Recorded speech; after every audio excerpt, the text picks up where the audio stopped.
Ainsi en est-il de ma parole qui sort de ma bouche.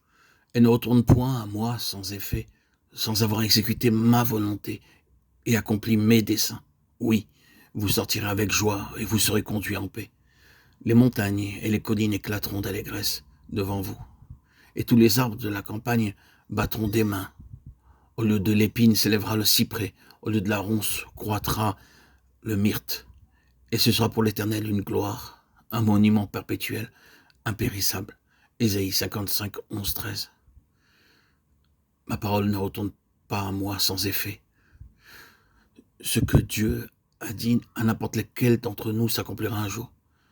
Si vous avez reçu avec foi la parole de Dieu, un jour viendra où elle portera des fruits, même si vous devez attendre de nombreuses années. On voit par exemple sur des montagnes des arbres qui n'y étaient pas auparavant. Comment cela s'est-il fait?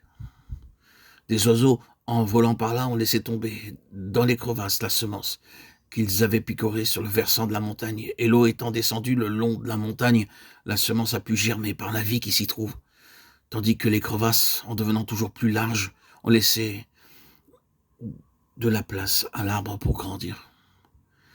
Il en est de même de la parole de Dieu. Quand elle entre dans le cœur de l'homme, elle portera certainement un jour du fruit, en donnant la force d'espérer, même au bout de nombreuses années. Que ce soit en classe, au collège, au travail, ou n'importe où ailleurs, nous serons toujours fortifiés en nous rappelant cette parole. Cela a été le cas dans la vie de beaucoup.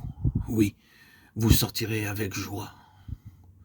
Lorsque nous recevons avec foi la parole de Dieu, nous ne sommes pas seuls à nous réjouir, mais nous sommes rendus capables de nous réjouir avec d'autres. Nous sortons avec joie à cause de la parole que nous avons reçue. Nous apportons la même parole à ceux qui sont rejetés ou découragés, et nous leur disons: quand j'ai été découragé, la parole de Dieu m'a parlé par ces quelques mots, et j'ai été fortifié et encouragé. Ainsi, nous répandrons partout la joie et le bonheur que Dieu nous a donné, et d'autres âmes seront amenées au Seigneur.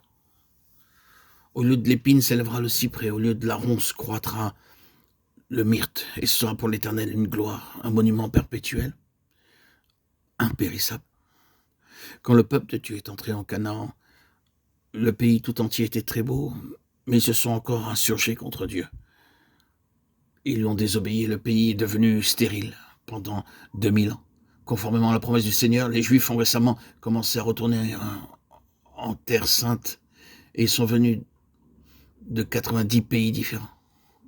Au cours de la Seconde Guerre mondiale, Hitler a tué plus de 6 millions de Juifs en Allemagne. Aujourd'hui, en Israël, on plante des milliers d'arbres car les Juifs ont décidé de planter des arbres en mémoire des 6 millions de Juifs qui avaient été tués. C'est ainsi que la promesse de Dieu du verset 13 s'accomplit littéralement. La terre sainte, la terre de Canaan, l'Israël d'aujourd'hui était stérile, et le pays était plein de buissons, d'épines, de ronces. Mais les Juifs qui sont retournés en terre sainte, en terre d'Israël, des pays où ils étaient éparpillés, ont déjà planté plus de 4 millions d'arbres, en plus des myrtes et des figuiers. Aujourd'hui, des touristes américains, européens, achètent parfois un arbre pour 50 ou 100 euros afin qu'il soit planté en leur souvenir. De même, spirituellement, nous sommes également pleins d'épines, de ronces dans nos pensées, nos paroles, nos actes. Nous sommes faits du tort et notre vie est pleine de corruption, d'inimitié, de haine, de jalousie, d'orgueil, d'impureté. Mais Dieu promet que tout cela peut être enlevé et remplacé par le myrte et le figuier, rendant ainsi nos vies fécondes et pleines des grâces et des vertus du Seigneur Jésus-Christ, de sorte qu'un jour, nous serons tels qu'il est.